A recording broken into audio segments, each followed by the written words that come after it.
A friend of mine, we went on a cruise. A bunch of us went on a cruise last year, got bold, and 5 of us went. 4 of us came back to the same airport, but 1 of us went to a different airport.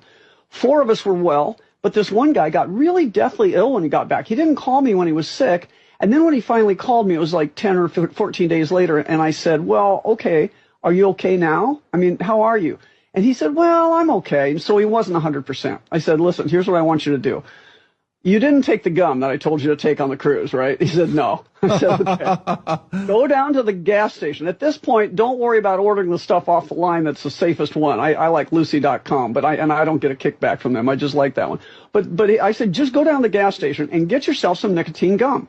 And try taking 1 milligram or 2 milligrams 3 times a day, whatever you can tolerate. Give me a call in a few days. Let me know how you are. He gave me a call, and he said, immediately I was well. Any residual was gone. And this is the key point. He said, actually, I feel better now than when I went on the cruise.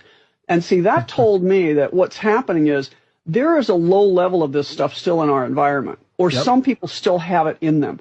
And so we have to have a protocol to cleanse them and to prevent them and to blockade it. Now, the nicotine, the way it works, so people understand, is these poisons bind with your ACE2 receptors, which are very, very prominent in your heart and your lungs, your brain, a couple other places, but those are the big ones. And what happens is that this nicotine, the reason they're called nicotine receptors is they bind nicotine stronger than they bind anything else. So if you take some nicotine in, it'll slip in between that poison and your receptor and just push it off there.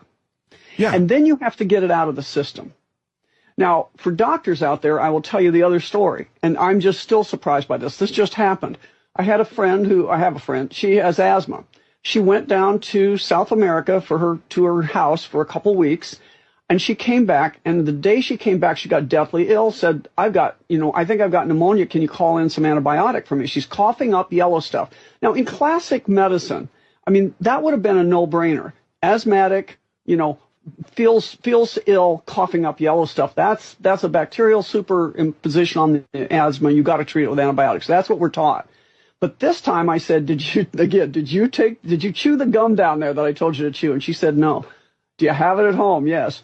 Try taking it. Call me in the morning. Now, if you're really sick, call me before that, but try it. She called me in the morning and literally it was over.